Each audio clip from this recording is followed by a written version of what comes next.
वैष्णवा संगती सुख वाटे जीवा, वैष्णवा संगती सुख वाटे जीवा, आणि कमी देवा काही नेणे. गाये नाचे बुडे आपुलिया छंदे, गाये नाचे बुडे आपुलिया छंदे, मनाच्या आनंदे आवडीने. लाज भय शंका दुराविला मान, लाज भय शंका दुराविला मान, न कळे साधन या परते. गायनाचे उडे आपुलिया छंदे, मनाच्या आनंदे आवडीने. तुका म्हणे आता आपुल्या सायासे, तुका म्हणे आता आपुल्या सायासे, आम्हा जगदीशे सांभाळावे. गायनाचे उडे आपुलिया छंदे, मनाच्या आनंदे आवडीने. विठ्ठल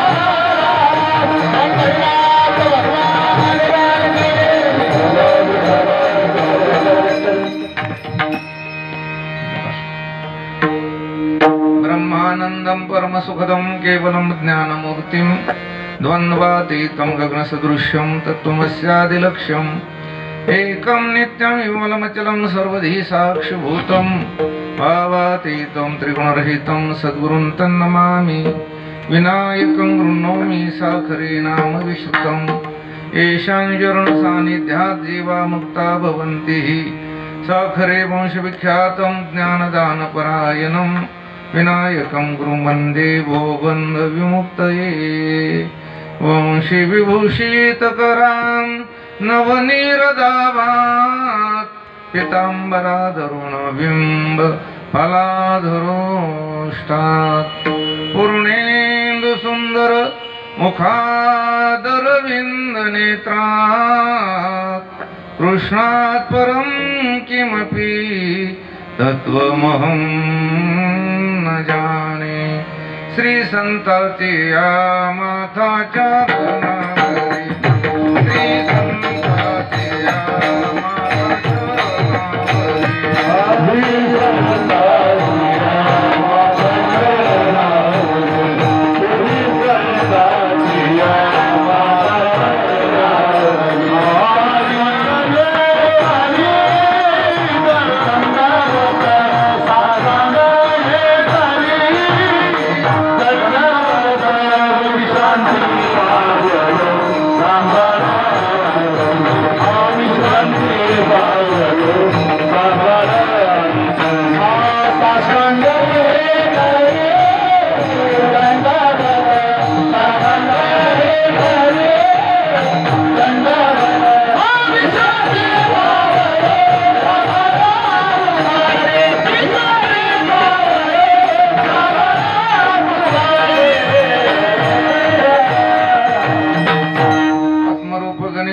या स्मरण होय सकळ विद्यांचे अधिकरण तेचे बंधू श्रीचरण श्री गुरुचे ते नमस्कार म्हणे आता वैष्णवा संगती सुख वाटे जीवा अनेक मी देवा काही नेने गायनाचे वडी आपुलिया छंदी मनाच्या आनंदे आवडीने प्रस्तुत स्थळी प्राप्त प्रसंगी कीर्तनरूपी सेवेसाठी निवडलेला भंग हा विश्वंदनी जगद्गुरु संत श्रेष्ठ तुकोबरायांचा 4 चरणाचा आणि आपल्या अंतःकरणामध्ये असलेली जी आवड आहे ती आवड जगद्गुरु संत श्रेष्ठ तुकाराम महाराज अनंत कोटी ब्रह्मांड नायक श्री विठ्ठलेश्वर भगवान यांच्या पुढे ती त्या ठिकाणी व्यक्त करतात.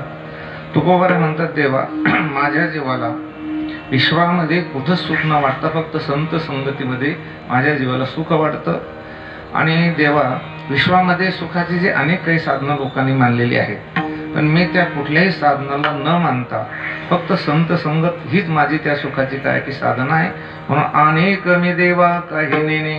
कदाचित महाराजला विचारलं असेल देवाने की महाराज आपण संत संगतीमध्ये गेल्यानंतर काय करणार त्याने सांगितलं आनंद अभिव्यक्त करण्यासाठी गाये नाचे उडी आपुलिया छंदे मी गाणार उड्या मारणार नाचणार आणि याच्यामध्ये एक पद अत्यंत महत्वाचे की ते आपुलिया छंदी आहे लोकांच्या छंदी नाही आहे. महाराज काय म्हटले गाये नाचे उडी आपुलिया छंदी पुन्हा मनाच्या आनंदी आवडीने.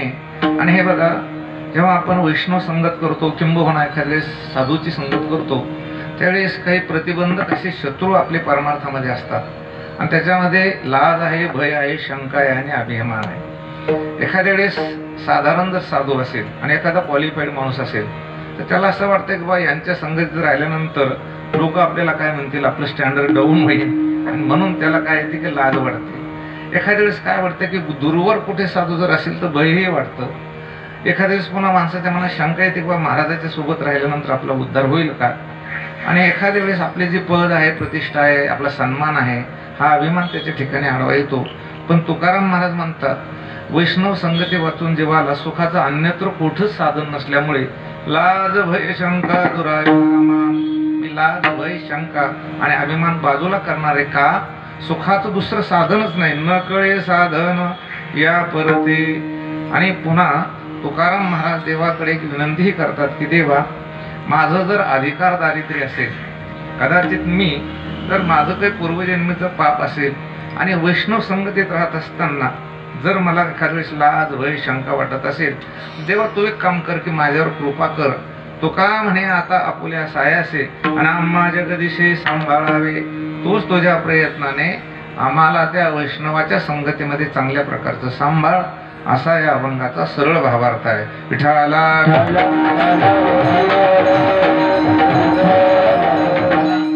आपल्या संकल्पित वेळेच्या त्या अभंगावर काहीसं चिंतन करण्यापूर्वी थोडासा पर्याय देणं अत्यंत गरजेचं आहे की आज आपल्या या प्रकाशनगर येथे हे असणारं श्री महारुद्र हनुमान संस्थान, आणि या संस्थानमध्ये गेल्या 27 वर्षापासून या ठिकाणी अखंड हरिनाम सप्ताह ज्ञानेश्वरी पारायण सोहळा आहे, आणि याही वर्षी तो सोहळा भव्य दिव्य स्वरूपाचा साजरा होतो आहे.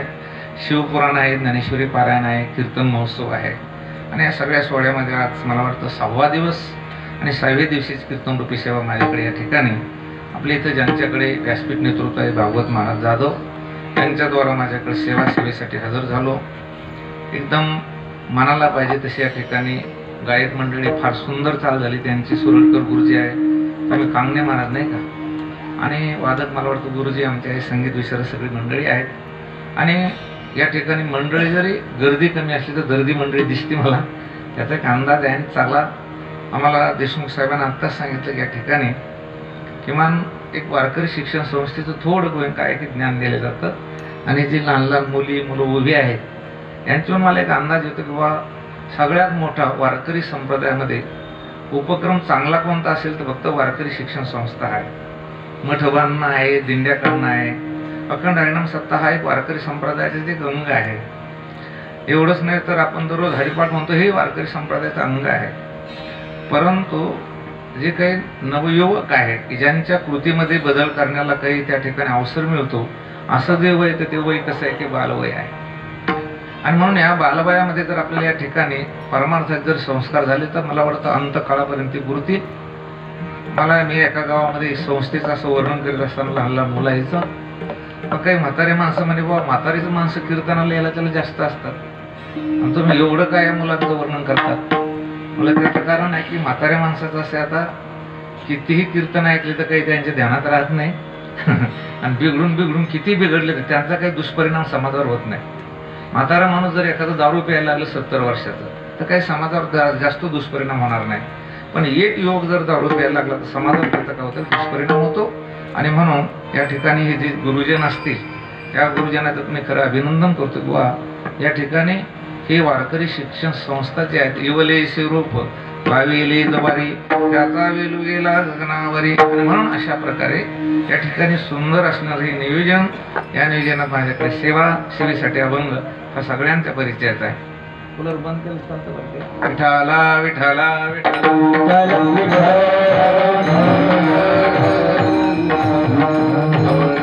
तुकोबरायचा अभंग आहे, आणि महाराजांनी आजच्या अभंगामध्ये वैष्णवाच्या संगतीमध्ये माझ्या जीवाला सुख मिळतं असं प्रतिपादन केलेलं आहे. खरं तर असं आहे की आपल्याला जर जगायचं असेल तर काही गोष्टी त्याज्य आहे, काही गोष्टी ग्राह्य आहे, आणि काही गोष्टी उपेक्षा आहे. परत एकदा बोलतो मी, आपल्याला आपल्या प्रारब्ध वशामध्ये आपलं जेवढं आयुष्य आहे तेवढं काल आपल्याला जर जगायचं असेल तर काही गोष्टी तुम्हाला टाकाव्याच लागणार आहे. तुम्हाला जगायचं असेल तर काही गोष्टी घ्याव्याच लागणार आहे, आणि काही गोष्टी ज्या आहेत त्या घेतल्या तरी चालतात तर नाही घेतल्या तरी चालतात, त्याला म्हणायचं उपेक्षा. असा 3 प्रकारचा भाग आपल्याला जगण्यासाठी लागतो. एक आहे त्याज्य, दुसरा आहे ग्राह्य, आणि तिसरा आहे उपेक्षा. विठाला विठाला आपल्याला जर जगायचं असेल ना तर काही गोष्टी त्याज्य आहे. बघा किती एखाद्या वेळेस आपल्यावर प्रतिकूल परिस्थिती उत्पन्न झाली मनुष्याने आत्महत्येचा विचार करू नये. आता समजा एखाद्या वेळेस अत्यंत प्रतिकूल परिस्थिती उत्पन्न झाली पण आपण जर पॉइझन घेतलं, विष घेतलं तर माणूस मरतो, हा नियमच आहे. आणि जे लोक विष घेऊन मरतात तर तेच खरे मरायसाठी विष घेतात, आणि जे लोक विष घेऊन जातात ते मरायसाठी विषच घेत नाही. ध्यानात घ्या, आला का तुमच्या लक्षामध्ये? कारण विष घेतल्यानंतर तो माणूस मरतोच. म्हणून जगण्यासाठी आपल्याला काही गोष्टी त्याज्य आहेत, ती जर कोणती असेल तर विष हे काय की त्याज्य आहे. जगण्यासाठी काही गोष्टी कशा आहे की ग्राह्य आहे, आणि ती जर गोष्ट कोणती असेल तर अन्न आणि पाणी हे काय की ग्राह्य आहे. किती मोठा मनुष्य झाला आणि तो जर म्हणला की मी अन्न पाणी वाचून जगेल तर जगू शकत नाही. जरी झाला संन्यासी माध्यान्हासी तोंडवासी. तुम्ही ह्या 2 गोष्टी ध्यानात घेतल्या की माझा पुढचा मुद्दा आपल्या लक्षात येईल. आपल्याला जगायचं असेल तर विष हे त्याज्य आहे, जगायचं असेल तर अन्न पाणी हे ग्राह्य आहे. एक लक्षात घ्या, ग्राह्य राहिलं तर माणूस जगतो आणि ग्राह्य त्याज्य झालं की माणूस मरतो. अन्न पाणी टाकलं की माणूस मरतो. जैन पंथामध्ये त्यांचे साधू लोक संथारा व्रत करतात आणि ते काय करतात, शेवटच्या टप्प्यामध्ये अन्न पाण्याचा काय करतात, त्याग करतात. म्हणजे काय झालं, जी गोष्ट ग्राह्य आहे ती जेव्हा त्याज्य होती तेव्हा माणूस मरतो आणि जी गोष्ट त्याज्य आहे, विष त्याज्य आहे, ते जेव्हा आपण ग्राह्य करू त्यावेळेस आपण काय होऊ, मरू. मग जगण्यासाठी हे दोन मुद्दे तुमच्या ध्यानात आले की काही गोष्टी त्याज्य आहे म्हणजे विष त्याज्य आहे आणि अन्न पाणी काय की ग्राह्य आहे. बर, विष घेतल्याबरोबर मनुष्य जसा मरतोय तसं तंबाखू खाल्ल्याबरोबर मरतो असं होतं का? नाही. बर, अन्न पाणी सोडल्याबरोबर मनुष्य मरतो तसं तंबाखू सोडल्याबरोबर माणूस मरतो का? नाही. म्हणजे व्यसनाचा एकदम ताबडतोब काही शरीरावर परिणाम होत नाहीये आणि म्हणून शास्त्रामध्ये व्यसनाला उपेक्ष म्हटलेलं आहे. ते असलं काय नसलं काय खाली फारसा परिणाम होत नाही, पण विषाचा जगण्यासाठी परिणाम होतो आणि अन्न पाण्याचा सुद्धा जगण्यासाठी काय होतो, परिणाम. विठाला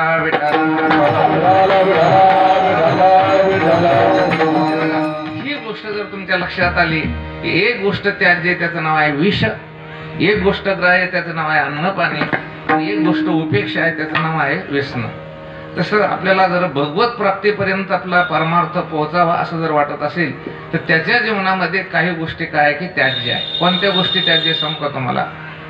कारण आपला वारकरी संप्रदाय एवढा विशाल अंतकरणाचा आहे महाराज. या रे लहान थोर किंवा सकळाशी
खटनट यावे शुद्ध होऊन जावे, दवंडी पिटी भावे चोखा मेळा.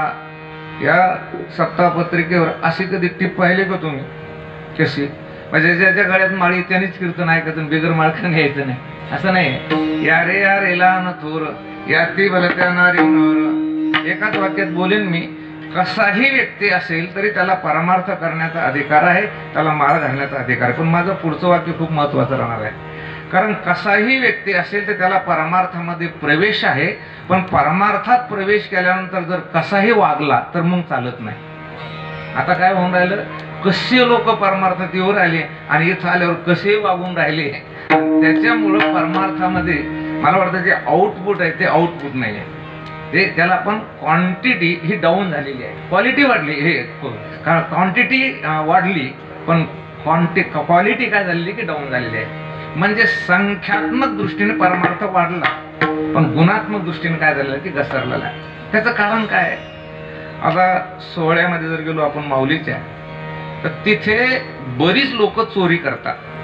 म्हणजे याचा अर्थ काय, कसे लोक तिथे येऊन राहिले आणि तिथं आल्यानंतर कसेही वागून राहिले.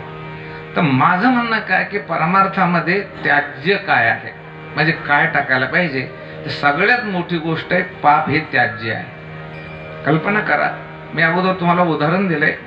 विष प्राशन करून मनुष्य जसा जगण्याचा प्रयत्न करणं म्हणजे मूर्खपणाचं लक्षण आहे, तसं पाप करून परमार्थ करणं म्हणजे विष घेऊन जगण्याचा प्रयत्न करणं. सगळ्यात मोठी गोष्ट परमार्थात जर काय असेल तर पापाचा त्यांना काय करायला पाहिजे, त्याग करायला पाहिजे. हे बघा, पापाला भेटणाऱ्या माणसापासूनच शास्त्र तयार होतं. काय तयार होतं? शास्त्र. अर्जुन युद्धाला भेट होता का पापाला भेट होता? सगळ्याला माहिती आहे. युद्धाला नव्हता भेट तो. जेने संग्रामे हरू जिंकला निवात कवताचा ज्यानं महादेवाला जिंकलंय, पण तो कशाला भेट होता? पापाला.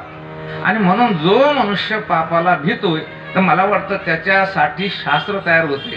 म्हणून आपला विषय हा चाललेला आहे, पाप हे त्याज्य आहे. कसं आहे? त्याज्य आहे. हे बघा, पाप सतत मनुष्याला वेद निषिद्ध कर्माचरण करायला लावतं.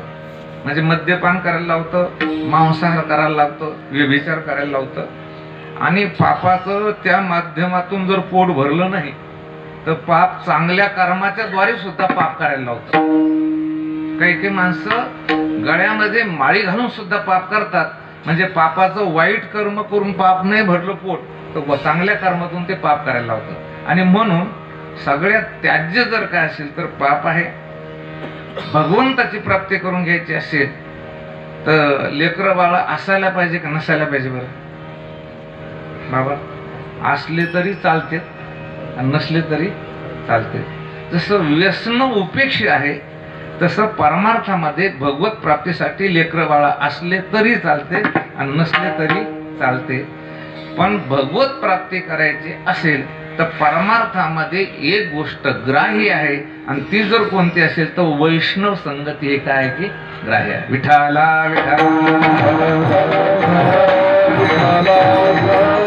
एखादा म्हणू लागला की आम्ही वैष्णवाची संताची संगती करणार नाही आणि आम्ही भगवंताला प्राप्त करू, तर मला वाटतं तसं कधी होऊ शकणार नाही. मनोमार्ग गेला तो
विष त्याज्य आहे, जगण्यासाठी अन्न पाणी ग्राह्य आहे आणि जगण्यासाठी व्यसन उपेक्षा आहे. तसं भगवत प्राप्ती करायची असेल तर पाप त्याज्य आहे. परमार्थामध्ये वैष्णव संगती ही काय की ग्राह्य आहे आणि ती ग्राह्य वैष्णव संगतीत माझ्या जीवाला सुख देते. हे अभंगाच्या पहिल्या चरणात सांगितलं.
वैष्णवा संगती सुख वाटे जीवा.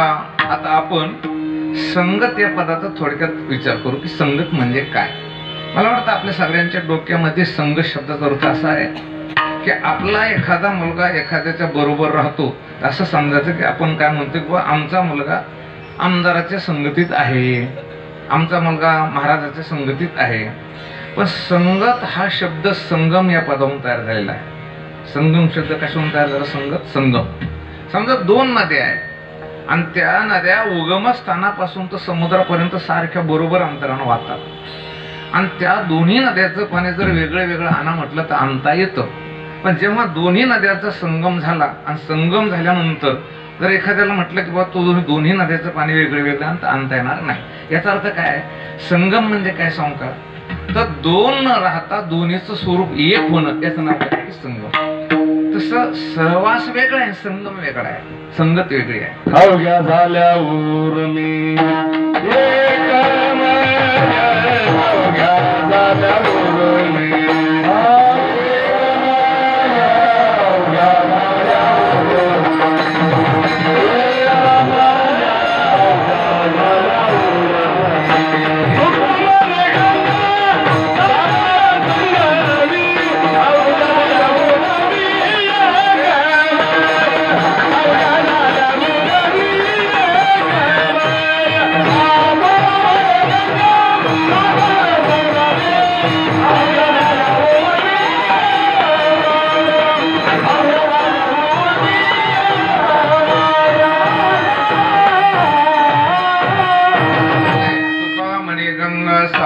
संगमी अवघ्या झाल्यावर मी एकमय. संगम म्हणजे काय?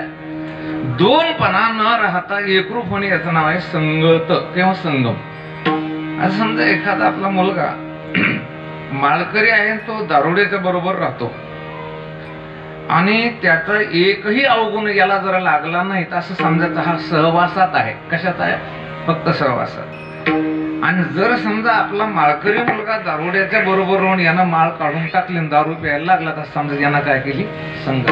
अगदी संगत सहवास याचा अगदी शरीरानं राहणं म्हणजे सहवास आणि मनानं एकरूप होणं म्हणजे काय की संगत आहे. आता अनेक प्रमाणात देऊ नका आपल्याला, कारण वेळ कमी राहिलेला आहे. संताचे संगती मनोमार्ग गती, देव वसे चित्ती त्याची घडावी संगती, अखंड जया तुझी प्रीती मज दे तयाची संगती. सहवास शब्द मला तुम्ही दाखवा. म्हणजे सहवास शब्द कुठेच नाहीये आणि म्हणून संगम पदावरून संगत तयार झाला. याचा अर्थ आपण ज्याच्या बरोबर राहतो त्याचं आपलं जीवन वेगळं न राहणं याला काय म्हणायचं? संगत. आता हे वादक आहेत, यांनी जर नुसताच मृदंग बरोबरच ठेवला समजा आणि त्याची जर संगत केलीच नाही त्यांना हरिपट सुद्धा वाजवता येणार नाही. संगत म्हणजे काय की त्याच्याशी एकरूप होणे याचं नाव काय की संगत. आता तुम्ही ज्ञानेश्वरी वाचता, आता दररोज बरीच मंडळी ज्ञानेश्वरीचं पारायण करणारे आहेत. मला वाटतं ज्ञानेश्वरीमध्ये पारायण करीत असताना किंवा घरी पारायण करीत असताना खुणा ठेवायची काही गरज आहे का? जसं खून ठेवता याचा अर्थ तुम्ही ज्ञानेश्वरीचं नुसतं बरोबर राहून राहिले पण संगत नाही करून राहिले. संगत करणं म्हणजे काय? ज्ञानेश्वरीची कोणती ओवी तिच्यात काय सांगितलं याचा अर्थपूर्ण चिंतन करणे याचं नाव काय की संगत. असं एक म्हातारं होतं पहा, आणि त्याला एक कसं त्याचा नित्यनेम होता काय? दररोज सकाळी 100 ओव्या ज्ञानेश्वरीच्या घेतल्याशिवाय पाणी प्यायचं नाही, चहा घ्यायचं नाही, जेवण करायचं नाही. चांगला उपक्रम चांगला होता त्याचा. पण ते म्हातारं असं जरा थोडंसं काय होतं की चंचल होतं. सकाळी त्यांना ज्ञानेश्वरी घेतली, ज्ञानेश्वरी सुरू केली आणि 4-2 ओव्या वाचल्या. पुन्हा कधी उभं करायचं करे लहान नातूला कॉन्व्हेंटला नेऊन पोचवलं का मग झालं त्याचं ते सुरू. लहान नातून याला का कॉन्व्हेंटला नाही. मग त्याच्या सोना म्हणू लागल्या, मुलं म्हणू लागले, बाबा तुम्ही एक काम करीत जा, एक तर आम्हाला काम सांगित जा नंतर ज्ञानेश्वरी वाचित जा. नाही तर मग ज्ञानेश्वरी वाचायला लागल्यानंतर भाजी कोणती करायची, आज जेवण काय करून राहिले हे काही विचारायचं नाही. कारण तुम्ही ज्ञानेश्वरी वाचायला लागले की आम्हाला बोलायचं नाही. त्यानं सांगितलं मी काही इतकं वेडा आहे म्हणे, मी तुम्हाला काम सांगतो, ज्ञानेश्वरी वाचतो म्हणे. त्या विचारसागर नावाच्या ग्रंथात एक वाक्य आलेलं आहे, शतावधानी पुरुषास एकाच वेळेस अनेक ज्ञानी झाल्यासारखी वाटली तरी होत नाही, कारण ज्ञान होण्यासाठी त्याला क्रमच लागतो. आता मी जर समजा यांच्याकडे पाहतो, यांच्याकडे पाहतो, यांच्याकडे पाहतो, म्हणजे मला एकदाच ज्ञान होतं असं कधी नाही. कारण त्याच्या पाठीमागे काय की क्रम आहे.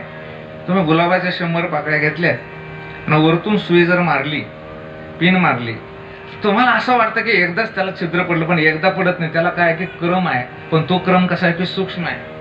तसे एकदाच माणसाला सगळे ज्ञान कधी होत नाही. पण हे म्हणतात काय म्हणायचं, ओ मी काय साधा माणूस आहे, पोराला म्हणायचं मला 70 वर्ष झाली ज्ञानेश्वरी वाचतोय आणि 100 वया घेतोय. त्याचा मुलगा एक कॉलेजला जात होता लहान.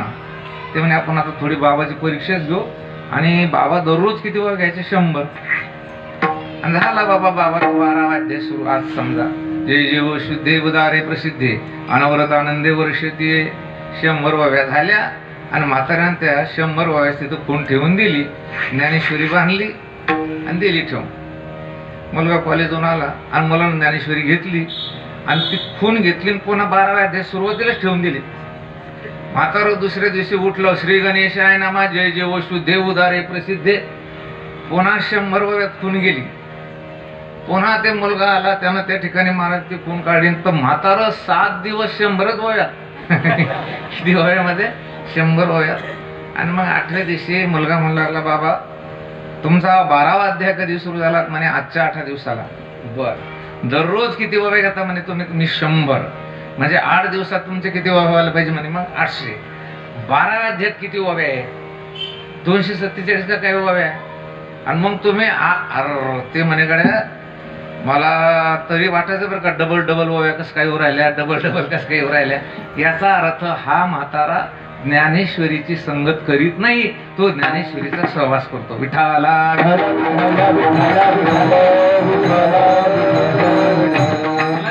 मी काय म्हणतो, हरिपाठ आहे ना, हरिपाठ. तर हरिपाठाची संगत करायची म्हणजे काय?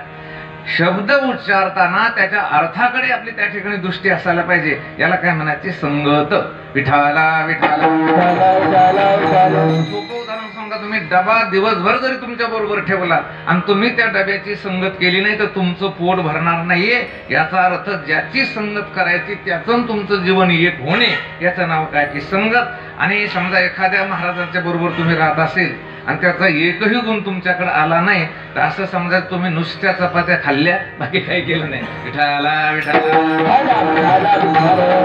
म्हणून महाराज तुकोबारा काय म्हणतात, वैष्णवा संगती आणि सज्जनानं संगत 3 प्रकारचे आहे. सुसंगत आहे, कुसंगत आहे आणि विसंगत आहे. विठाला विठाला. सुसंगत म्हणजे काय? चांगल्याची संगती, याला काय म्हणायचं? सुसंगत. सुसंगतीचं आपल्या संपूर्ण ग्रंथामध्ये एक उदाहरण आलेलं आहे. आपल्याकडे संभाजीनगरला लोखंड मिळतं, लोखंड सुरडकर महाराज. तर तोळ्यावर मिळतं का क्विंटलवर मिळतं? बरं, असं एखादा माणूस पाहिला की तुम्ही की आपण आज 10 तोळे लोखंड आणलं नाही. कशावर आणलं? ते टनावर आणलं, क्विंटलवर आणलं. म्हणून जे क्विंटलवर मिळतंय, जे टनावर मिळतंय, याचं नाव लोखंड. नंबर 2, ज्याला मातीमध्ये ठेवल्यानंतर माती त्याला खाते, त्याचं नाव काय की लोखंड. क्रमांक 3, ज्याचा कलर काळा आहे, त्याचं नाव काय की लोखंड आहे. आणि क्रमांक 4, ज्याला अलंकार म्हणून कोणीही धारण करीत नाही, याचं नाव लोखंड. मला इथे कोणाचे माता भगिनीच्या एखादा अलंकार लोखंडाचा दाखवा आणि माणसाने एखादी अंगठी बिंगठी, कांगणे महाराज तुमच्या हातात आहे का? कोणीच घालीत नाही. कितीही गरीब असला तरी लोखंडाला अलंकार म्हणून कोणी धारण करीत नाही. विठाला लोखंडाच्या मनामध्ये एकदा आलं काय, गड्या आपल्या जातीला भीती फक्त एकाच जातीची आहे आणि ती जात कोणती आहे? त्याचं नाव आहे परीस. कारण परिसाचा जर मला स्पर्श झाला तर माझं लोखंडाचं संपूर्ण स्वरूपच बदलून जातंय. आणि म्हणून लोखंडाच्या डोक्यात एकदा आलं आणि परिसाला फोडायचं त्यानं ठरविलं. माऊली ज्ञानोबा त्याचं सुंदर वर्णन करतात. का वरी फोडावया लागी लोह मिळो का परिसाची अंगी, काजे मिळती प्रसंगी सोनेची होईल. सज्जनानो, लोखंडाचा घन उठला आणि तो परिसाला फोडण्यासाठी गेला. आणि जेव्हा परिसर पडला ना तर परिस तर फुटला नाही, पण लोखंडाचा घन लोखंडाचा न राहता तो काय झाला? सोन्याचा. कळलं का तुम्हाला? आता जसं वाल्ह्या पोळी हा नारद मुनीला शरण गेला होता का मारायला गेला होता? मारायला गेला होता. मग नारद मुनी तर मेले नाहीये, पण वाल्ह्या कोळी न राहता वाल्मिक ऋषी झाले. विठाला म्हणजे कळालं ना मला की लोखंडाचा आणि परिसाचा स्पर्श झाल्याबरोबर जे क्विंटलवर मिळणार होतं ते आता तोळ्यावर मिळू राहिलं. ज्याला माती खात होती त्याला आता माती खात नाहीये, आणि ज्याला अलंकार म्हणून कोणी स्वीकारित नव्हतं त्याला अलंकार म्हणून घालतात. आणि मला वाटतं जे आता त्या ठिकाणी पिवळं धमक झालेलं आहे, तसं अज्ञानी लोक, पापी लोक, संशयी लोक हे टणावर भेटते. टणावर हसू येऊन टणावर भेटतात म्हणजे कसं काय? हे जे मोकार लोक आहे ना, कुठं भेटते? पेपर असतो ना, पेपरला 1-2 पानं जाहिरातीची होतात, पाहिजेत तिथं काढलेले असते. पाहिजे कंपनीचे असेल तर आम्हाला ITI झालेला पाहिजे किंवा एखादा इंजिनियर पाहिजे. हायस्कूलची जाहिरात असेल तर MA BEd पाहिजे किंवा BSc BEd पाहिजे. कृषी कंपनीची जाहिरात असेल तर ॲग्री पाहिजे, BSc ॲग्री पाहिजे असं. आणि आता नवीन जाहिराती बऱ्याच वर्षापासून सुरू झाल्या. वर पाहिजे आणि वधू पाहिजे, ह्या दोन्ही जाहिराती सुरू आहे सध्या. आणि आता वर पाहिजे अशी एक जाहिरात येते, पाहिजेत वर, आणि त्याच्या खाली काही अटी टाकलेल्या असतात की किमान त्याला 50,000 सॅलरी असायला पाहिजे, किमान त्याला स्वतःचं राहायचं काय असायला पाहिजे, घर राहायला पाहिजे, निर्व्यसनी पाहिजे, अशी जाहिरात येते. अशी जाहिरात पाहिली की तुम्ही कधी? वर पाहिजे 24 तास दारू पिणारा पाहिली तुम्ही? मला दाखवा एखादा पेपर, कीर्तन बंद करीन, पत्ते खेळणारा नाही. का जाहिरात नाही? कुठं भेटते? ठिकाणावर भेटते. तुम्ही दारू पिणारे शोधायची गरज नाही. तुम्ही एसटी स्टँडला जा, रेल्वे स्टेशनला जा, हवाई अड्ड्यावर जा, हे कुठे भेटते मोकार लोक. म्हणजे क्विंटलवर भेटते, म्हणजे लोखंडासारखी भेटते. ते काळा कलर आहे महाराजांचा. काळा कलर म्हणजे पापानं काळे कुट्ट झालेले आहे. माती खाते अज्ञानाला, म्हणजे त्याला अज्ञान खात चालते. आणि कधीही महाराज पापी लोकांना लोक त्या ठिकाणी कंठभूषण म्हणून स्वीकारित नाही. अलेक्झांडर सारखे राजे होऊन गेले आज देशामध्ये, जगामध्ये. त्यांचं भजन नाही, पण भजन ज्ञानोबा तुकारामचं आहे. म्हणजे त्यांना आपण कंठामध्ये काय केलेलं की धारण केलं, कंठी कृष्णमणी किंवा कंठी धरिला कृष्णमणी अवघा जनी प्रकाश. पण कितीही पाप्यातला पापी जरी असला तरी तो संताकडे गेल्यानंतर महाराज म्हणतात संताची संगत केली की त्याचा उद्धार होतो. याला म्हणायचं सुसंगत. विठाला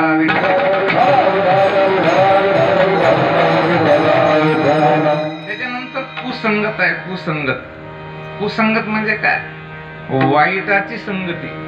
आणि वाईटाच्या संगतीचं महाराजांनी उदाहरण दिलं. ढेकणाच्या संगे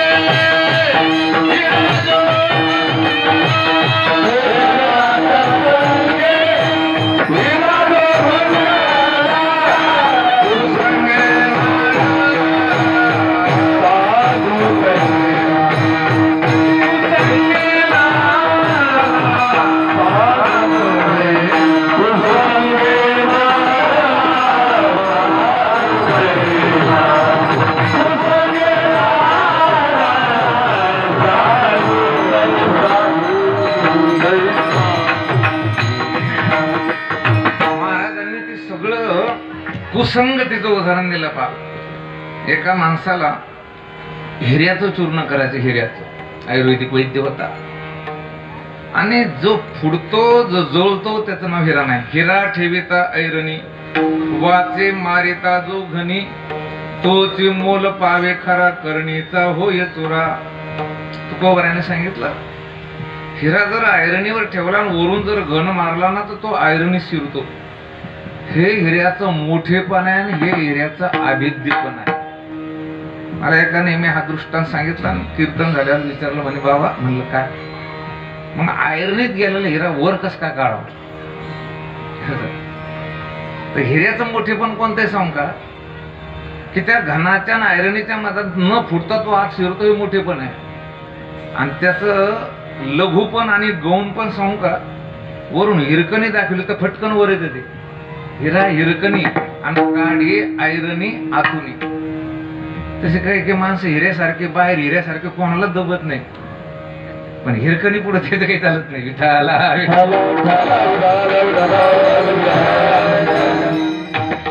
हिरा जळत नाही, हिरा फुटत नाहीये, हिरा तुटत नाहीये. मग तुकाराम महाराजांनी दृष्टांत दिला, ढेकणाच्या संगे हिरा जो भंगला, कुसंगी नाडला साधू तैसा. सज्जनानो, ढेकण काही फार मोठा प्राणी नाहीये, पण हिरा त्याच्यावर गेला किंवा त्याच्यावर जर ढेकण पडला तर तो फुटतो. तसं कितीही मोठा महात्मा जर असला तर वाईटाच्या संगतीत गेल्यानंतर त्याचा नाश झाल्याशिवाय राहत नाहीये. आणि म्हणून माणसाने कुसंगतीचा त्याग करावा, सुसंगती करावी आणि विसंगती भोगावी. विठाला विसंगती म्हणजे काय सांगू का, एखाद्या बाईला मालकच चांगले नाही भेटले ही विसंगती आहे. एखाद्या माणसाला पत्नी चांगली नाही भेटली ही विसंगती आहे. एखाद्याच्या पोटी मुलगाच बरोबर नाही आला ही काय की विसंगती आहे. एखाद्याला शेजारी बरोबर नाही हे काय की विसंगती आहे. म्हणून कुसंगतीचा त्याग करायचा, सुसंगती प्रयत्नानं करायची आणि विसंगती जोपर्यंत आयुष्य तोपर्यंत भोगायची. म्हणून इथे तुकाराम महाराज म्हणतात, आम्ही मात्र कुसंगती आणि विसंगती नाही, वैष्णवा संगती. आता माझा तिसऱ्या पदाचं चिंतन राहणार आहे की वैष्णव कोणाला म्हणायचं. विठाला विठाला विठाला. कोणतीही गोष्ट घेतली की त्याच्यामध्ये 3 वर्ग पडतात, प्रथम, मध्यम आणि कनिष्ठ. उत्तम, मध्यम, कनिष्ठ. क्रमांक 1, क्रमांक 2, क्रमांक 3. आता वैष्णव म्हटलं ना तर 3 प्रकारचा वैष्णव आहे. उत्तम वैष्णव, मध्यम वैष्णव आणि कनिष्ठ वैष्णव. मग तुकोबराया कोणत्या वैष्णवाच्या संगतीमध्ये माझ्या जीवाला सुख होतं याचं चिंतन करू. विठाला विठाला. आता तुम्हाला कनिष्ठ म्हणजे क्रमांक 3चा वैष्णव सांगू, तो कोणता नेमका आहे हे बघा. वैष्णव म्हटल्यानंतर किमान त्याने एका वर्षामध्ये येणाऱ्या 24 एकादशीचा उपवास करायला पाहिजे. काय करायला पाहिजे? एका महिन्यात किती येतात? 2. ते एका वर्षात किती होतात? 24. 24 एकादशीचा उपवास त्याने करायला पाहिजे. आणि एवढ्यावर भागावायचं नाहीये. 5 महाउपवास, महापर्व आपल्या वारकरी संप्रदायामध्ये सांगितलेला आहे.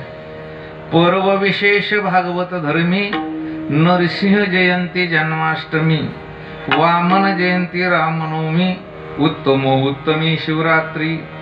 नरसिंह जयंती आहे, वामन जयंती 2, रामनवमी 3, गोकुळाष्टमी 4 आणि महाशिवरात्री 5. म्हणजे किती झाले आता हे? 5 उपवास आणि 24 ते किती झाले एकूण? 9. म्हणजे 29 उपवास. म्हणजे 29 उपवास जो शास्त्रशुद्ध पद्धतीने करतो. आता काही शब्द असे की ते अपभ्रंशित आहे. अपभ्रंशित आहे म्हणजे काय? ते शब्द एक आहे पण लोकांमध्ये अपभ्रंश त्याचा वाक्प्रचार निराळा झालेला आहे. तुम्हाला एक शब्द सतत सगळ्यांच्या वाक्प्रचारातला सांगतो. एखादा जास्त गरीब असला तर लोक काय म्हणतात माहितीये का? हो, त्याच्या घरी 18 विश्व दारिद्र्य आहे म्हणतो का नाही आपण? 18 विश्व दारिद्र्याचा अर्थ सांगा मला कोणी? काहीच अर्थ निघत नाही त्याच्यात. तो अपभ्रंशी शब्द आहे. कसा शब्द आहे सांगतो तो? 18 विष दारिद्र्य. 18 विष दारिद्र्य म्हणजे काय? 18 गुणिले 20 बरोबर 360 दिवस ज्याच्या घरी दारिद्र्य आहे असा शब्द आहे तो मुळात 18 विष. पण त्याचा अपभ्रंश काय झाला आता? 18 विश्व. म्हणजे हे चुकीचा शब्द झाला ना तो. म्हणजे 360 दिवस ज्याच्या घरी गरिबी आहे त्याला म्हणायचं 18 विष दारिद्र्य. विठाला विठाला. एक पूर्वीची लोक भाषा होती. माझ्या वडिलाच्या एका माणसाकडे 17 रुपये होते. वडिलांना सांगितलं जा घेऊन. मी गेलो. त्या माणसाला म्हणलं तुमच्याकडे पैसे आहेत म्हणे. हो. किती पैसे सांगितले म्हणलं? मला 17 रुपये सांगितले. म्हणजे 17 रुपये नाहीत माझ्याकडं. आणि मी म्हटलं वडील म्हटले 17. म्हणून मी म्हटलं तुम्हाला किती द्यायचे सांगा.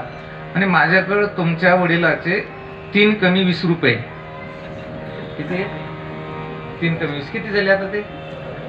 तेवढेच झाले. ती लोकभाषा आहे. तसं 29 उपवास याची पूर्वीची लोकभाषा अशी होती. 20 अधिक 9 29 29चाच अपभ्रंश झाला वैष्णव. विठ्ठला विठ्ठला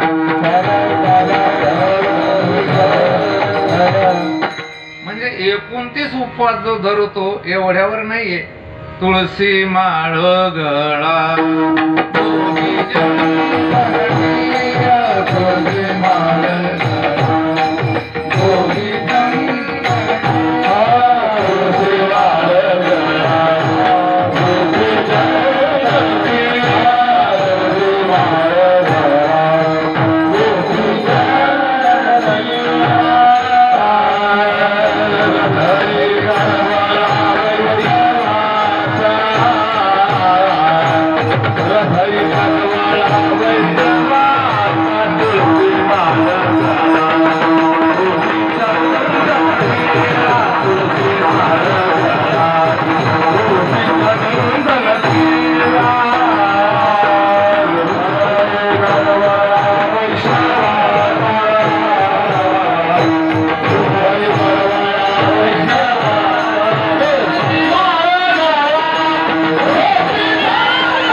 धरतो म्हणे. हो, तुळशी माळ गळा. इथे काय गोपी चंदन टेळा हृदय जळजळा. आपलं जळजळा यांना पाहिलं त्याला की जमत नाही. महाराज म्हणतात तसं नाही. हृदय कळवळा वैष्णवाचा. चला आपण आता चिंतन करू. चिंतन सुरू आहे आपलं. तुकाराम महाराज म्हणतात वैष्णवा संगती सुख वाटे जीवा. मग 29 उपवास जो धरतात, गळ्यामध्ये तुळशीची माळ आहे, असे जेवढे जेवढे वैष्णव आहेत ते सुखे आहेत का हे तपासू अगोदर. कारण जर तुकाराम महाराज भाषा वैष्णवाच्या संगती सुख मला वाटतं असं जर होत असेल तर तो वैष्णव सुखी पाहिजे. तुम्ही ज्यांच्याकडून सुखाची अपेक्षा करता तो जर सुखी असेल तर सुख मिळेल हे ध्यानात घ्या. हे शास्त्र आहे, हे नैसर्गिक नियम आहे. सोपं सोपं सांगू का तुम्हाला. पत्नी पतीकडून सुखाची अपेक्षा करते, ती स्वतः सुखी आहे म्हणून का नाही म्हणून पटपट बोला नाही म्हणून. आणि पतीही पत्नीकडून सुखाची अपेक्षा करतो तर पती स्वतः सुखी आहे का नाही. मग दोघं जर दुःखी आहे तर मग एकमेकाकडून सुखाची अपेक्षा करणं हे शहाणपणाचं ठरत नाही. देणार हे नियम आहे. मला तुमच्याकडून सुख मिळावं असं जर वाटत असेल तर अगोदर तुम्ही सुखी असायला पाहिजे की नाही. तुम्ही जर सुखी नाही तर मी तुमच्याकडून सुखाची अपेक्षा करणं हा मूर्खपणाचा भाग आहे. एकाने प्लॉट वगैरे घेतला, पैसे नाहीये, पण शेजारी चाललंय बांधकाम, तर त्याला असं वाटलं आपण करू, लोन वगैरे करू. 2 मुलं होते, दोन्ही मुलं म्हणे पप्पा सध्याच बांधकाम करू नका. सोना होत्या ते म्हणू लागला करू नका, पण हे म्हणे याच्याकडे 15-20 लाख असेल, बेसिमेंट वगैरे झालं आणि जेच काम थांबलं, लोन नाही होत आणि जवळजवळ 2 वर्ष काम बंद नाही, बांधकामच नाही. आणि मग आजूबाजू सगळे त्या पोराचे मित्र म्हणू लागले करे कधी वास्तुशांती तुमची काय मिळेल. त्याला जरा वाईट वाटलं. ते पोरं घरी आले ना एवढे बोलू लागले, वडिलाला तुम्हाला काही गरज नव्हती, रिटायरमेंटचा आनंद घ्यायचा, ते दिलं सोडून काढलं, घर बांधायला, आता भाड्याच्या घरात राहायला लागू राहिलं, तुम्हाला काही डोकं आहे का म्हणजे. जसं आता त्यालाही वाटलं कडे हे चुकलं गणित आपलं, आता काय करा. पण आता यांनी बोलू नये याच्यासाठी काय करावं. तसंच कसं आहे, बायकोनं बोलू नये, मुलीनं बोलू नये, पुतण्या सुनाने बोलू नये, काय करावं याच्या डोक्यात एक आयडिया आली. आणि ते म्हणे चला आपला गुरु लांब राहत होते, त्यांचे 150 किलोमीटरला मठ होता त्यांचा गुरुचा. आपण जर नातेवाईकाकडे गेलो तर फोन करून सांगतील म्हातारा इकडे आलं तर ते आपल्याला आणतील धरून. त्यानं मोबाईल नाही घेतला, काय नाही, कामापुरते कपडे घेतले, बस स्टँडला गेलं आणि थेट महाराजाचाच आश्रम गाठला. घरी सांगितलंच नाही, यायचंच नाही 1-2-3 महिने. कशाबद्दल यायचं नाही, या लोकांनी आपल्याला बोलू नये म्हणून. रोडवरच आश्रम होता, मठ होता. एसटीतून उतरला, महाराज बाहेरच बसलेले होते गुरु. याला खूप आनंद झाला, जाऊ दे म्हणे आता 2-3 महिने जायचंच नाही. गेला, महाराजाचं दर्शन घेतलं, महाराजांची चहा पाणी वगैरे दिली आणि मग महाराज काय म्हटले बरं का माहितीये का, बरं झालं म्हणे माऊली तुम्ही आले, आपण आत्ताच एक मंदिर बांधणं काम काढले म्हणे, तुम्ही कसं करून 3-4 लाख रुपये उसने द्या म्हणे मला 2-3 महिन्याचे. आता हे राहीन का तिथं? का राहणार नाही? कारण याला जे दुःख आहे तेच दुःख त्याच्या गुरुला आहे. कारण हे घराच्या बांधकामानं दुःखी, गुरु मंदिराच्या बांधकामानं दुःखी, दुःख सारखंच लोकांचं. कारण विंचू कुठला जरी असला तर विंचूच असतो. त्यामुळे देवाऱ्यातला विंचू जरा बरा राहतो, तसं काही नाही. गारगीर काही नाही, कुठला विंचूच्या वेदना सारख्याच राहत असतात. तसं इथे तुकाराम महाराज काय म्हणतात, वैष्णवा संगती सुख वाटे जेव्हा. तुम्ही शोध घ्या, जे 24 एकादशी धरतात, 5 महाउपवास धरतात आणि गळ्यामध्ये माळी आहे, असे एनी टाइम 24 तास सुखी आहे का? तर मला वाटतं नाही. मग तुकाराम महाराज अशा वैष्णवाच्या संगतीत माझ्या जीवाला सुख होतं हे म्हणणं म्हणजे आपण तुकोबरायाच्या या प्रमाणावर अन्याय करतो. विठ्ठला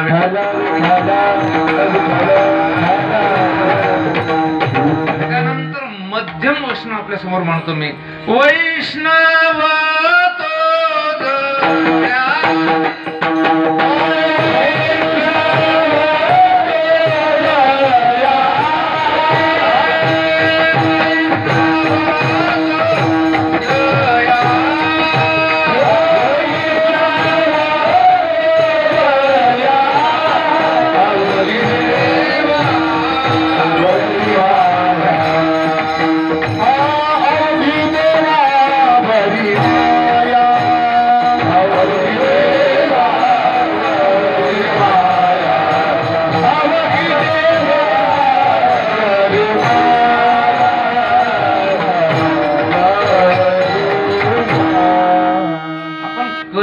वैष्णव बाजूला घेतला. आता नंबर 2चा वैष्णव चालला आपला. कोणता? वैष्णव तो जया अवघी देवावरी माया.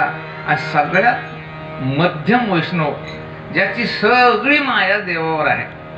तर मला बारकावे सांगत बसायचं नाही. मायेमध्ये पुन्हा 3 प्रकार आहे, सामान्य माया, विशेष माया आणि अवघी माया. तुका म्हणे घालू तयावरी भार, वा संसार देवा पायी, एक विषय तो सकळांचा हरी. याला म्हणायचं अवघी माया. आणि अशा वैष्णवाचा जेव्हा शोध घेऊ आपण, त्यावेळेस आपल्या समोर येतात नामदेव महाराज. नामदेव महाराज लहानपणापासून नैवेद्य हातीचा मूर्ती जेवी. महाराज बालपणामध्ये वडिलाच्या पश्चात नामदेव महाराज जेव्हा नैवेद्य घेऊन गेले तर देवाला नैवेद्य चारला. देव स्वतः म्हणतो, ऐसा भगत मैने कभी नाही पाया, नामदेवने देव हसाया. आणि म्हणून नामदेव महाराज म्हणजे मध्यम वैष्णव, सगळी माया, संपूर्ण प्रेम हे देवावर होतं. पण त्या काळामध्ये सुद्धा जेव्हा विकृती शिरते ना, त्यावेळेस कुठे ना कुठेतरी लगाम असायला पाहिजे. आता आमच्या कीर्तनकारामध्ये भयंकर विकृती शिरलेली. कारण व्यासपीठ कीर्तनातून काही सांगायचं म्हणजे काय झालं की विकृती. मग त्या काळात असं ठरलं की आपण संत संमेलन ठरवू. मग कुठे संत संमेलनाचं नियोजन? मग यजमान निवृत्त दादा, सोपान काका, ज्ञानोबा राया आणि मुक्ताबाई अध्यक्ष कोणाला करतात संत संमेलनाचं. त्यावेळेस नामदेव महाराज म्हणे आपल्या ज्येष्ठ आहे, श्रेष्ठ आहे, अलीकडल्या भाषेत भगवंताचे पिये. कोणे? नामदेव महाराज भगवंताचे पियेच होते. सावता महाराज, गोरोबा काका, चोखो महाराज, त्या काळातली सगळी तत्कालीन कबीरदास महाराज सगळी मंडळी आळंदीला आले. आणि काय काही कळत नाही. अध्यक्ष म्हटलं लवकर कसं काय येईन हे तर माहितीच आहे तुम्हाला. नामदेव महाराजांना वाटलं आपण तर अध्यक्ष लवकर जाऊन काही जमणार नाही. निवृत्त दादा, सोपान काका, मुक्ताबाई सगळे उभे आणि नामदेव महाराज थोडे हुशार आले आणि पटापटा सगळ्यांनी काय केलं की दर्शन घेतलं. नामदेव महाराजाला असं वाटलं की मी या साहित्य संमेलनाचा, संत संमेलनाचा अध्यक्ष आणि मी ज्या अर्थी मोठा आहे म्हणूनच मला इथे अध्यक्ष केलं ना. नामदेव महाराज काही वाकले नाही बाबा. निवृत्त दादानं, ज्ञानोबरायाने, सोपान काकांनी दर्शन घेतलं आणि मुक्ताबाई अशा बाजूला छोट्याशा उभ्या होत्या, त्यांनी काही दर्शन घेतलं नाही. पण माणसाचा एक स्वभाव आहे पहा, जे माणसं आले ना तर त्यांना आले का असं नाही म्हणणार, ते काहून नाही आले, जे आले नाही त्याला विचारते.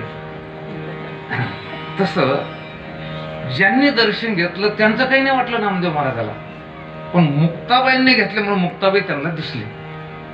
निवृत्त दादाला कळालं कडे नामदेव महाराजाचा पारा जरा डोक्याकडे चढलाय आणि निवृत्त दादांना थोडंसं डोळ्यानं खुणवलं. दर्शनची मुक्ताबाईन सांगितलं मी घेणार नाही. निवृत्त दादा म्हणू लागले हाताने केलं इकडे म्हणे असं असं दर्शन कर. तिने सांगितलं नाही. शेवटी निवृत्त दादा म्हणे मुक्ते अगं हे भक्त शिरोमणी नामदेव महाराज आहे आणि रात्रंदिवस देवाच्या जवळ राहतात. देव आणि नामदेव महाराज भिन्न नाही म्हणून त्यांचं दर्शन घे. त्यावेळेस मुक्ताबाईने सांगितलं दादा तुम्ही प्रत्यक्ष शंकराचे अवतार तुम्ही दर्शन घेतलं. माऊली महाविष्णूचे अवतार त्यांनी दर्शन घेतलंय. सोपान काका ब्रह्मदेवाचे अवतार त्यांनी दर्शन घेतलं. हा मेला नाम्या म्हणे जरसा वाकला नाही म्हणे लाटणे आहे सण लवे वाटलं सर. अहो नामदेव महाराज म्हणे माझा अपमान करायला इथं बोलवलं गेलं ना चुलीत तेच आहे संत संमेलन. नामदेव महाराज जोस निघाले तर थेट पंढरपूर. मुक्ताबाईन दिलं करून त्याला याचं दर्शन नाही घेणार म्हणे. रात्रंदिवस तोज देवाचा शेजार कार्य अहंकार गेला नाही. चला बाबा पुन्हा आषाढीला आले सगळे संत आले. संत आल्यानंतर ते म्हणजे नामदेव महाराजाचा राग काढणंच लागत. मग पुन्हा त्या ठिकाणी त्यांनी असं केलं परीक्षा ठेवणे आणि परीक्षेमध्ये जे उत्तीर्ण होईल ते खरे संत आणि जे अनुत्तीर्ण होईल ते कच्चे संत. पक्का आणि कच्चा. आता मग परीक्षा कशाची होती ती कच्चा संत कोण पक्का संत कोण. ओव्याच्या पाठांतर पाहिजे होतं अभंग किती पाठ हे असं पाहिजे की नाही. समजा आता नीटचा पेपर द्यायचा नीटचा तर नीटचा पेपर त्यांना ठरतच त्यांच्या की आपण MBBS नाही तर BAMS नाही काही BHMS ला जाऊ असे पेपर पाहिजे ना. आता पक्का संत कच्चा संत मग ओव्या काय तर तिथं ते गोरोबा काकाला गाडगं थापटायचं थापडणं दिलं त्याच्या हातात ते राहतं कडक. असे बसले सगळे सगळे. माऊलीच्या डोक्यात आणलं निवृत्त दादाच्या सोपान काकाच्या काही नाही मुक्ताबाईच्या काही नाही झालं. आणि नामदेव महाराज 2-3 जणांच्या पलीकडून होते. आणि नामदेव महाराज म्हणे यायचे डोक्यातून फिरले म्हणे सगळ्याचे हे असं कुठं पेपर असतो का अशी कुठे परीक्षा असते का. डोक्यात जर फुटलं मारलं फुटलं तर काय करता जाऊ दे म्हणे नापास तर नापास. आणि नामदेव महाराज उठले आणि लागले पळायला. पळायला लागल्यानंतर मुक्ताबाई तिथं काय म्हटलं माहिती आहे का मेला नाही मी एवढ्या दिवस देवाच्या जवळ राहतो पण अद्याप कच्चाच आहे. बघा जगामध्ये स्त्री शक्ती किती मोठी आहे. ज्ञानोबा राहायला कुटीतून बाहेर काढायला लावणारे कोण मुक्ताबाई. नामदेव महाराजाला कच्च ठरवणारा कोण मुक्त आहे. आणि चांगदेव महाराजाला कोरा राहिला गे माई म्हणणाऱ्या कोण होत्या मुक्ताबाई. सोप्या भाषेत बोलतो तुम्हाला. ज्ञानाच्या योगाच्या आणि नामाच्या गुरु मुक्ताबाई होत्या. विठाला विठाला नामदेव महाराज म्हणजे नाम चांगदेव महाराज म्हणजे योग आणि ज्ञानोबा म्हणजे ज्ञान. विठाला विठाला मुक्ताबाई कच्ची म्हणणं कच्चं म्हणणं आणि एवढा क्रोध आला लालबुंद झाले नामदेव महाराज आणि मंदिरात गेले आणि देवाला पहिला प्रश्न विचारला की देवा मी कच्चा का पक्का सांग म्हणे. देव म्हणे नाम्या मला कसं काय दम देऊ राहिला तू. मी तुला काही कच्चा म्हणलो का नाही काही पक्का म्हणलो का नाही नाही मला एवढं सांग म्हणे मी कच्चा का पक्का. अरे देव म्हणे पण तुमचं झालंय काय हे मला काहीच माहित नाही. कच्चा पक्का मला विचारतो कशात. नाही देवा मला पहिलं याचं उत्तर पाहिजे मी पक्का आहे का कच्चा आहे. देव म्हणे झालं काय तर ती मुक्ती कच्चा म्हणली म्हणे. देवाने सांगितलं नामदेवा तुला खरं सांगायचं का खोटं सांगायचं म्हणे खरं सांग. देव म्हटले नाम्या तू सध्या कच्चा आहे. घाम फुटला महाराज. आमच्यासारख्या कीर्तनकाराला एखादा जर कोणी सामान्य माणूस जर म्हणला महाराज थोडस चुकलं राग येतो. नुसतं चुकलं म्हणलेलं चुकून चुकलं म्हणणं राग याची काही गरज आहे का. मला वाटतं गाढव म्हटल्यानंतर शेपूट पाहायचं आहे का. नसलं शेपूट तर राग येऊ द्याच नाही. असलं तर काय बिघडलं त्याचं आला का त्यांना. तसं नामदेव महाराजाला देव म्हटले कच्चे त्यावेळेस नामदेव महाराज म्हणे देवा मी कच्चा कसा. त्यावेळेस देवाने सांगितलं की नामदेवा मी विटेवर उभा असणारा पांडुरंग परमात्मा याच्यावर तुझं निश्चिम प्रेम आणि भाव आहे. पण माझी जगामध्ये जी व्याप्ती आहे त्या व्याप्तीचं तुला दर्शन नाहीये. तुला कृमी कीटक लोह लोष्ट पाषाण याच्यामध्ये देव दिसत नाही आणि म्हणून तो कसा आहे की कच्चा आहे. विठ्ठल जळी स्थळी भरला तर तुला जळामध्ये, स्थळामध्ये, दगडामध्ये, काष्टानामध्ये, कृमीमध्ये, जंतूमध्ये देव दिसत नाही आणि म्हणून तो कसा आहे की कच्चा. नामदेव महाराज म्हणे, देवा मी काही तुझा कच्चा भक्त नाही, उद्या कुठल्याही वेशामध्ये ये, जर नाही ओळखला तर नावाचा नाम्या नाही. नामदेव महाराज झोपले, सकाळी उठले. नामदेव महाराजांनी नैवेद्य घेतलं, एक पंचामृताची मोठी वाटी घेतली आणि गडबडीनं त्या मंदिरात आले. ते एक भोंगा आला आणि त्या भोंगा पंचामृतात पडला. पडल्याबरोबर नामदेव महाराज म्हणे, काय मूर्ख भोंगा आहे, कोणी कोण पडला, देवाला नैवेद्य दाखवायचा, पंचामृत देवाचा. घेतला भोंगा आणि मारला खाली असं. आणि तिथं गेलं तर देवाची अशी बाजू सुजलेली. म्हणे, देवा काय झालं रे? म्हणे, तू असतं मी भोंगा होऊन आलो तर आपटेलं म्हणे मला. काल काय आपलं काय झालं, काल ऍग्रीमेंट काय झालं का? तू कोणत्याही रूपात आला तुम्ही ओळखेन. नामदेव महाराज म्हणे, देवा जरा चुकलंच म्हणे, तू आता असं कर म्हणे, मला एक ट्रेस दे म्हणे, एक अंदाज दे म्हणे की असा की मी या ठिकाणी येईन, जर नाही ओळखलं तर नावाचं नाम आहे म्हणे. देवाने सांगितलं, जा उद्या सकाळी 7 ते 12च्या दरम्यान मी गोपाळपूरला कोणत्या वेशात जाईल हे सांगता येत नाही, मला ओळखायचं झाला नाम आहे तू पक्का म्हणे. नामदेव महाराजांनी रात्रभरी सगळी पोरं घेतली, मित्रमंडळी, आणि गोपाळपुऱ्यापर्यंत पूर्ण रांगोळी बिंगोळी काढून ठेवल्या, बॅरिकेड लावून ठेवली. आणि नामदेव महाराज जाऊन बसले महाराज त्या गोपाळपुराच्या जाणाऱ्या रोडच्या तोंडाला. कोणी शेळेवाला गेला की त्याला येऊ द्यायचं नाही, कोणी एखादा माणूस सहज पायी चालला तर त्याला जाऊ द्यायचं नाही, कारण देव 12 वाजेपर्यंत कोणत्या तरी रूपात या रस्त्यानं जाणार आहे. आणि 9:30-10च्या दरम्यान एक आला बाबा बिराट, एक गाढवावर आडवी बाज, त्याच्यावर 5-7 कोंबडी आहे, एक भिकारीन, तिला 4-5 पोरं. बाबा बाबा इतकं लाचाना भलतेच बेकार ते कोंबडी आणते, भडा भडा भडा कुत्री 10-12. नामदेव महाराज म्हणे, काय मोकार लोक आहे म्हणे, हे गाड हो तुम्हाला आज वाटते म्हणे, तर बाजूला बसा म्हणे. दिलं ते शेतात काढून त्याला. इकडे जायचं नाही म्हणे, 12 वाजेपर्यंत देव या मार्गाने जाणार म्हणे, जायचं नाही म्हणे. ती भिकारीन ते भिकारी म्हणे, का ते काट्ट जाऊ देत नाही, आपण कसं करताय, पोराला भुका लागले म्हणे, कर म्हणे काहीतरी. 3 दगड बाले एवढं मोठं बघून ठेवलं पातेलं, काय घालू म्हणे याच्यामध्ये. आली म्हणे, आता याला आधन आलं, पाणी उकळलं म्हणे, काय म्हणे 2 कोंबड्या. आणि नामदेव महाराज पाते टकटक ते कोंबडे टाकते, ते जिवंत कोंबड्या धरल्या आणि टाकल्या असे. नामदेव महाराज काय बेकार लोक आहे म्हणे, कोंबड्या टाकल्या म्हणे. ती भिकारीने काय म्हणते भिकाऱ्याला, अरे बघून काही भरायचा अंदाज नाही म्हणे, मग एखादं बोकडं टाक म्हणे त्याच्यात, बकरू टाकलं. नामदेव महाराज पाहते ते बकरू टाकलेलं. ते भिकारी म्हणते तरी भरलं नाही, जाऊ दे म्हणते, काटले हिरवे जाऊ देत नाही, त्याला टाक म्हणे त्याच्यात. नामदेव महाराज दिवस पळाले, घाम आलेला. देवा एक म्हणतो परीक्षा पान असते म्हणे, तू यायचं लवकर म्हणे, बरं झालं पळून आलं म्हणे. ती भिकारी घालीत होती मला म्हणते उकळत्या पाण्यामध्ये. नाही मला ओळखणार होता म्हणतो होता का. गरुड झाला गाढव, मी झालो भिकारी, रुक्मिणी झाली भिकारी. पश्चाताप झाला. औंढ्या नागनाथला पाठवलं आणि विसोबा खेचराचा मंत्र घेतल्यानंतर त्या भगवंताची प्रातिभानुभूती आली. अवघी सत्ता आली हाता, नामयाचा खेचर जाता. इकडून जाताना नामदेव महाराज विटेवर उभा आहे एवढाच देव बघत होते. आणि तिथे गेल्यानंतर महाराज जिकडे तिकडे ब्रह्म सर्वगत सदा सोम, जिथे अनु नाही विषम. आणि मग महाराज त्या वैष्णवाला उत्तम वैष्णव म्हणतात. विष्णुमय जग वैष्णवाचा धर्म,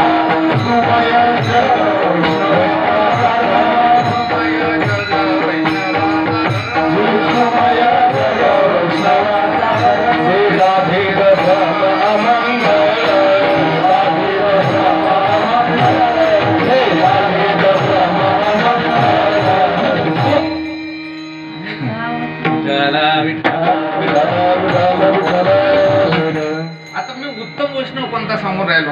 आता नामदेव महाराजांची जी अनुभूती आहे तर ती व्यापक झाली. कसे समजा, याला शास्त्रीय भाषेमध्ये वेदांतामध्ये देशकाल वस्तू परिच्छेद रहित देवाची व्याप्ती आहे. आता तुम्ही इथे या देशात आहे, या देशात म्हणजे या मंदिराच्या आवारात आहे, तर घरी आहे का? नाही. बरं तुम्ही काल जसे होते तसे आज नाही, आणि तुम्ही समजा ह्या मृदंगात किंवा ह्या कुठल्या पदार्थात नाही, पण देवाचं जर चिंतन केलं तर देव कोणत्या देशात नाही तर सगळ्या देशात आहे, कशात नाही तर प्रत्येक वस्तूत आहे, आणि कधी नाही तर कधीही आहे. देव नटला नाना परी, देव नटला नाना परी, देव नटला नाना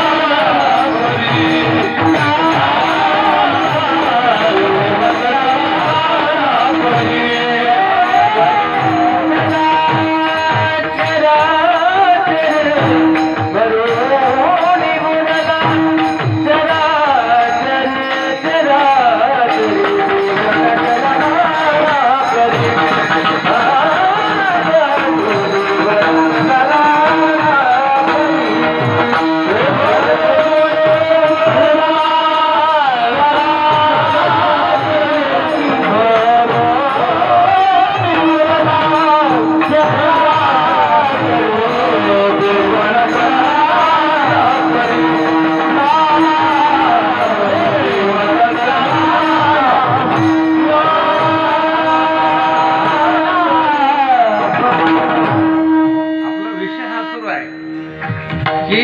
जीव हा या देशात आहे तर दुसऱ्या देशात नाही.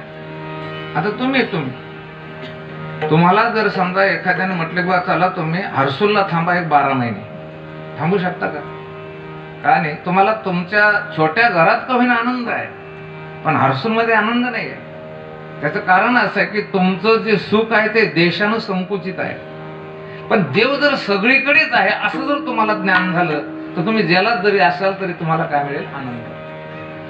देव या वस्तूत आहे त्या वस्तूत नाही आहे. ग्रामीण भागामध्ये मृग नक्षत्र लागलं की ते मृगाचे किडे निघत असतात, त्याला असे बारीक बारीक काय असतात की केस असतात. आणि संस्कृती प्रधान एखादी बाई जर असेल तर किडा निघला की किडा निघल्याबरोबर काय करते? कुंकू घेते, त्याचे काय करते? पूजन करते की यंदा पाऊस पडू द्या. आणि ती पूजा करायला लागली आणि तेवढेच जवळ विंचू आला, त्याची पूजा करेल का ती? आपलं कसं चाललंय, आपल्याला एका वस्तूमध्ये दुःख दिसतं, सुख दिसतं, दुसऱ्या वस्तूत दिसत नाही. अहो आपल्याला शेजाऱ्याचा मुलगा चांगले गुण घेऊन उत्तीर्ण झालं तर रात्रभर झोप येत नाही तुम्हाला. का? याचं कारण आहे आपण संकुचित होतोय. वैष्णव कोणाला म्हणायचं की ज्याची विष्णुमय जग, वैष्णवांचा धर्म भेदाभेद भ्रम अमंगळ. नामदेव महाराज ब्रह्मानंदीला गली टाळी, कोण देहा ते संभाळी. प्रवास करीत आले, चंद्रभागेत उतरले आणि नामदेव महाराजांनी विचार केलाय की आज आपण जाताना संकोचित विचाराने गेलो आणि येताना ब्रह्माचा व्यापक विचार घेऊन आलो. आता आपण द्वादशी सोडू आणि नंतर मंदिरात जाऊ. नामदेव महाराजांनी सगळं साहित्य आणलं आणि वाळवंटामध्ये पुरणपोळी सुरू केली आणि 3-4 पुरणपोळ्या तयार झाल्या. एवढ्यामध्ये कुत्रा आलं आणि कुत्र्याने 3 पुरणपोळ्या अशा तोंडात धरल्या, पळायला लागला. नामदेव महाराजांनी पाहिलं बरं बघा की ज्यांना त्या भुंग्यामध्ये देव नाही दिसला, ज्यांना भिकाऱ्यात भिकारणी देव नाही दिसला आणि ते कुत्र पुरणपोळ्या घेऊन पळायला बरं. नामदेव महाराज सांगितलं, अरे देवा थांब, देवा थांब, देवा थांब. आणि ती तुपाची वाटी घेतली, म्हणे देवा अरे तुला पुरणपोळ्याच खायचं तर कोरड्या कशाला खातो रे, तुपासोबत खा. कुत्र मागं फिरलं आणि पुरणपोळ्या टाकल्या आणि ते जीभ काढून हसू लागलं असं आणि बोलायला लागलं की नाम्या कुत्र्यामध्ये सुद्धा देव असतो, तुला कोणा सांगितलं रे? नामदेव महाराज काय म्हणले माहितीये का, बाबा कोणा का सांगितलं पण तुम्ही तर नाही सांगितलं म्हणे इतके दिवस आम्हाला. याला म्हणायचं कोणता वैष्णव? उत्तम वैष्णव. आणि म्हणून तुकाराम महाराज म्हणतात वैष्णवा संगती सुख वाटे जीवा विठोबा रकुमार. जय विठोबा रकुमार, जय जय विठोबा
संगती सुख वाटे जेव्हा अनेकवी देवा काही नेने गायनाचे उडे आपुल्या छंदे मनाच्या आनंदी आवडीने.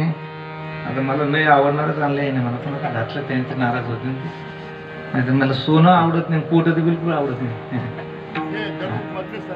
बरं बरं काय अडचण नाही, चांगलं आहे, बरं आहे बरं आहे. तुमचा त्या ठिकाणी सन्मान. विठ्ठला विठ्ठला. जीव शब्दाचं आपण चिंतन केलं तर बराच वेळ जाईल, पण तुकाराम महाराज म्हणतात माझ्या जीवाला वैष्णवाच्या संगतीत सुख वाटतं. आणि मग त्या वैष्णवाच्या संगतीमध्ये काय करणार त्याचं उत्तर महाराज अभंगाच्या दुसऱ्या चरणात. गायनाची उडे आपुलिया छंदे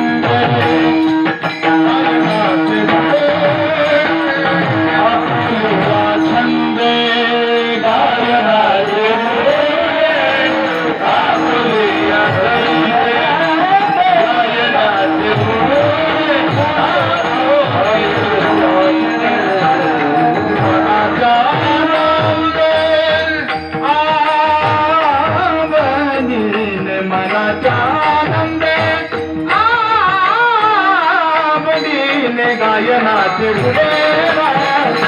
आपुलिया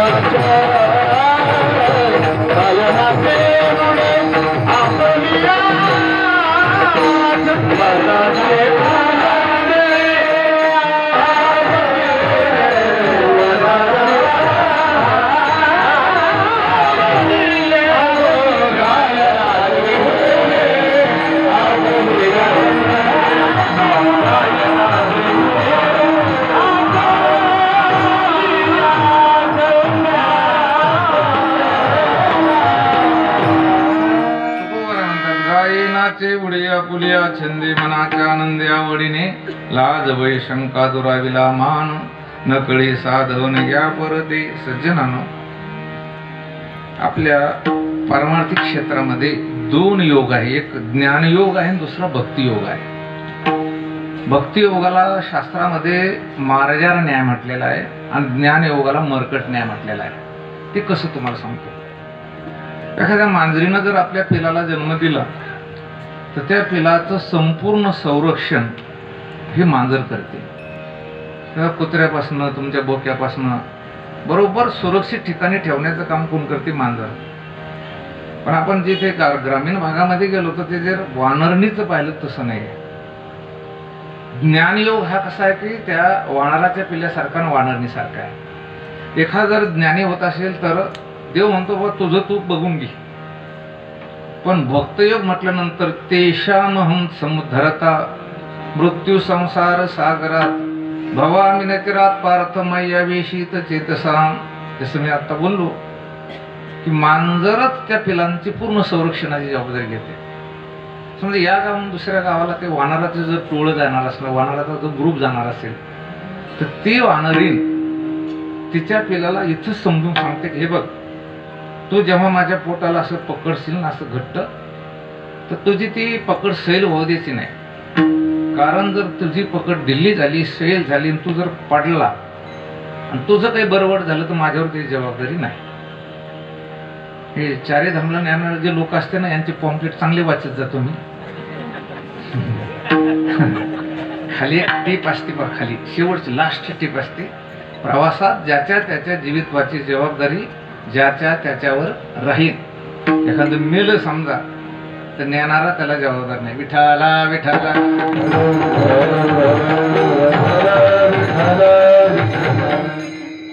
तसं ते वानरीन त्याला म्हणते, जर तू पडला तर तू जर मेला तर तुझं तूच, मी त्याचा जबाबदार नाही. आणि तुमच्या माहितीसाठी सांगतो, आजही जर ते पिलू एखाद्या वेळेस निष्ठून जर पडलं तर त्या टोळीचा जो मुख्य असतो तो म्हणतो हे अस्सल जातीचं वानर नाही म्हणून त्याला मारून टाकते. कळालं का? म्हणजे आणि पहा, म्हणजे तो मालक काय म्हणतो, तो मुखिया काय म्हणतो, तो माया काय म्हणतो, हे खरं वानराच्याच जातीचं असतं तर पडलं नसतं म्हणून ते पडलं तर त्याला मारून टाकते. आणि आपले पिले तो कुठे पडून राहिले, आता यांच्यावर ध्यान ठेवा.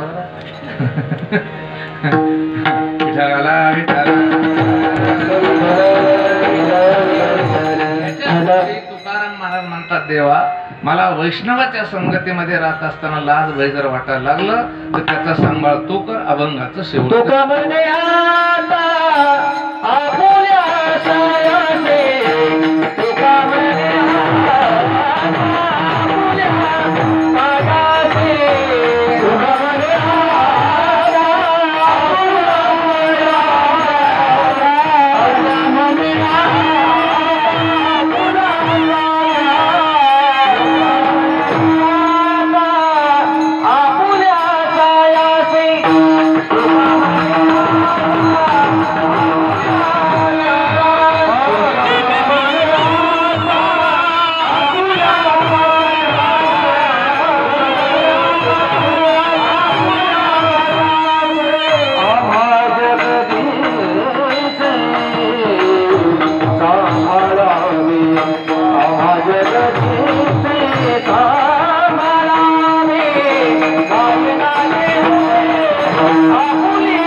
Thank you.